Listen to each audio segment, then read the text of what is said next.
Hi and welcome to Matrix Moments. This is Saloni and I'm here with Avnish Bajaj, Founder Managing Director, Matrix Partners India.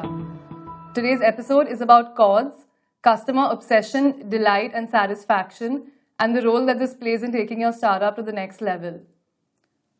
So, CODS is essentially obsession, delight and satisfaction, all designed around the customer. Avnish, all three of these sound like they mean the same thing. Can you define and outline what the key differentiator between each is? And if you've ever come across a brand or a company that you think would be the brand ambassador of CODS, what would that be? Thank you for having me back, Saloni. Good to be back.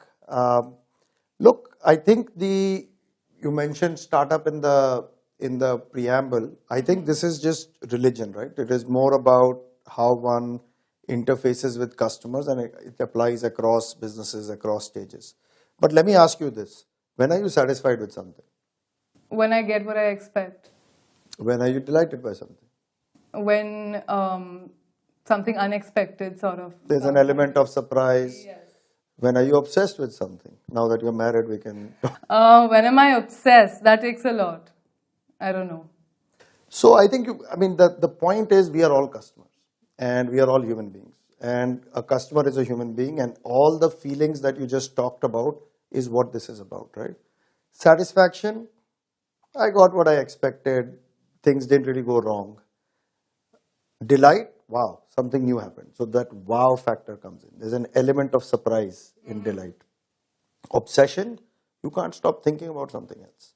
It is something that we all know what that means, right? You go to bed thinking about it, you wake up in the morning. Not necessarily healthy, but in this context, it's meant to be taken in a healthy light. Right. So I think these things are very different. How they impact an organization. Talking about companies, I still remember when I was at HBS, there was this course called Service Management, and they go through a bunch of different companies. It's an excellent book which I would recommend, which we should give a link to. And I think around that time, or maybe before that, I had stayed at the Ritz-Carlton.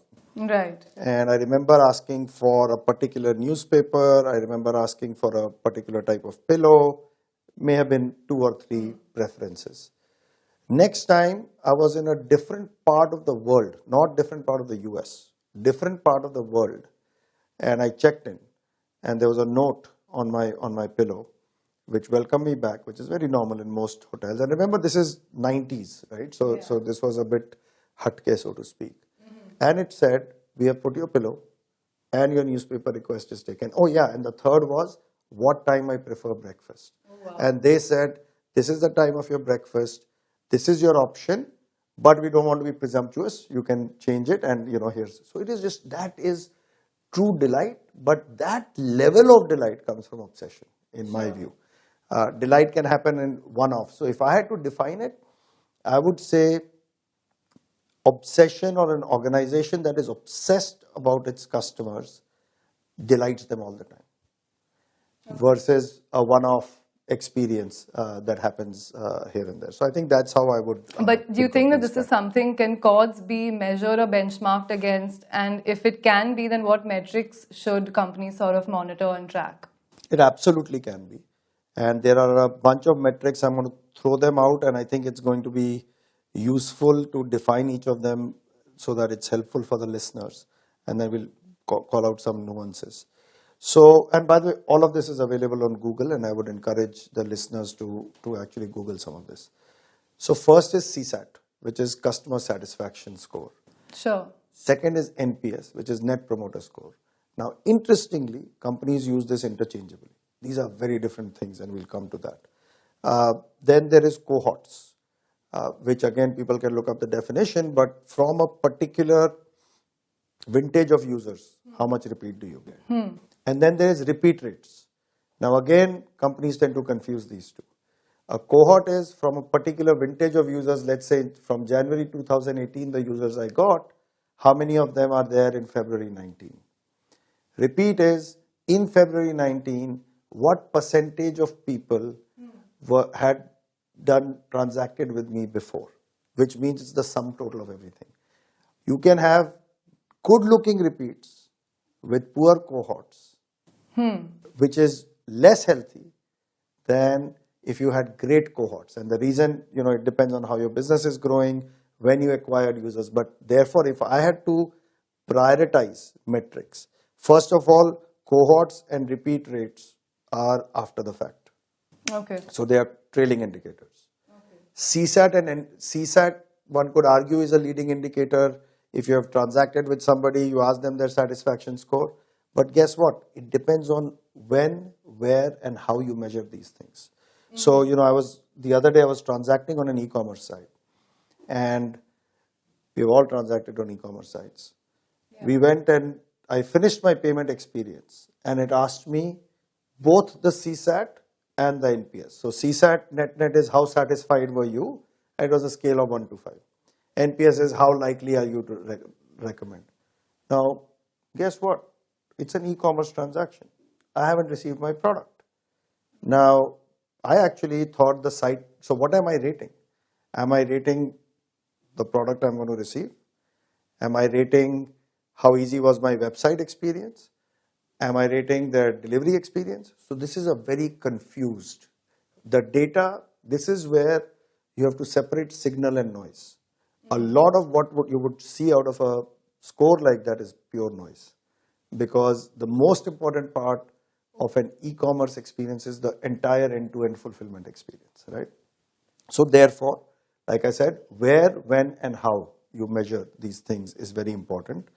There is a company of ours, Tribo, and I believe that this is a known metric, but I had not heard it until I heard it from them, and it's called disaster issue. Okay. And it is essentially saying that the consistency of user experience is a strong driver of delight, right? So here they are a hotel chain. So for them, they measure what percentage of the time is the user experience outside of a particular range, and they call it a disaster ratio. Wi-Fi didn't work, your check-in was wrong, whatever it is. And I think they're the best in the country probably at measuring and monitoring and delivering to it. And my understanding is it's sub 2%. So these are various metrics.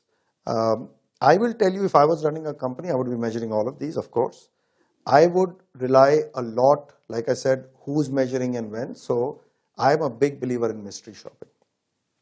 And I'm a big believer in third parties. So I would have third party driven mystery shopping and really be measuring these scores as a combination of what we are getting internally on the website from our users, as well as from a mystery shopping agency, and which also can give you qualitative feedback on what is happening. And I believe in measuring this very frequently. I think one should do it, I mean, at the worst quarterly, ideally at least twice a quarter, in my view. And of course, some of this in today's day and age is real time. One should monitor all the social media, Twitter. But remember one thing, and again, it's separating signal and noise, and this is on the opposite side. Complainers tend to complain more. Right. So often you will see more negative stuff on social media. So your actual reality may be better, which is why I'm saying this is a science. It is not an art. This is nothing to be reinvented. There's enough literature. We can share probably a couple of links if we have.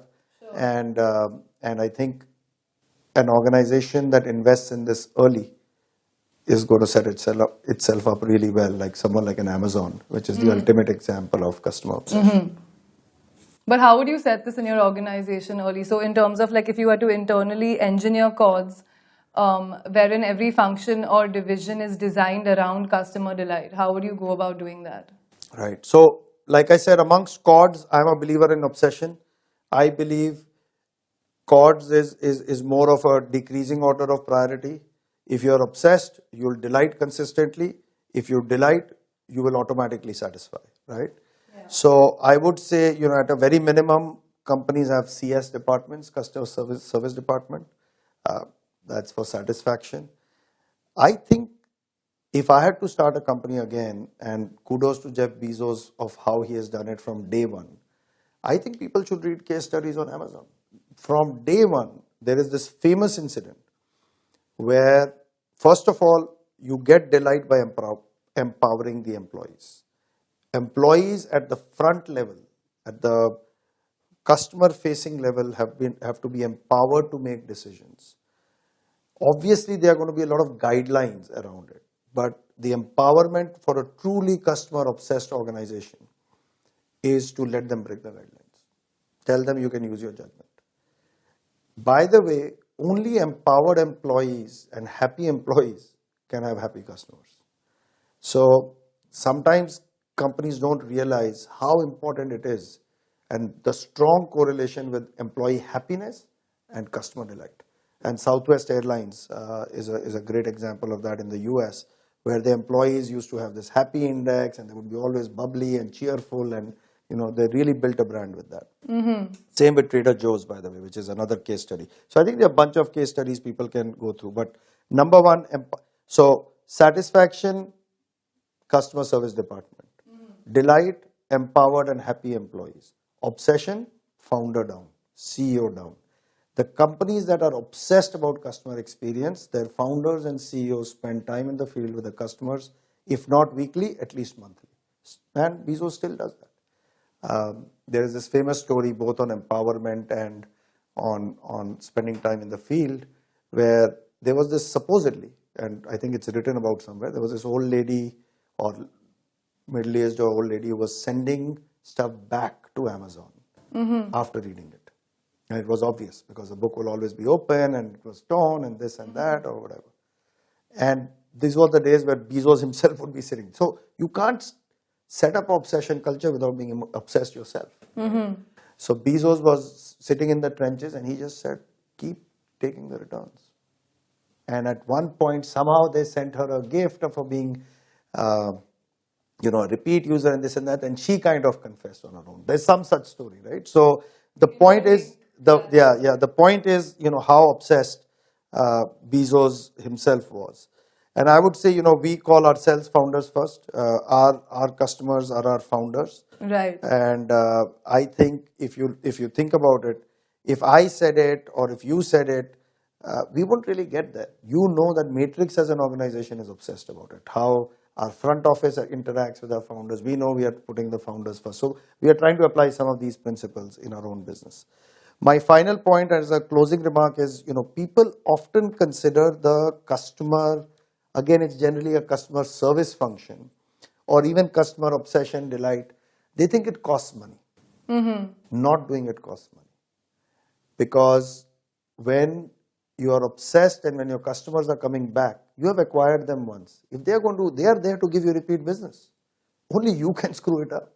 So I think thinking of it as a cost center is a big mistake companies make. This is the best profit center a company can ever have.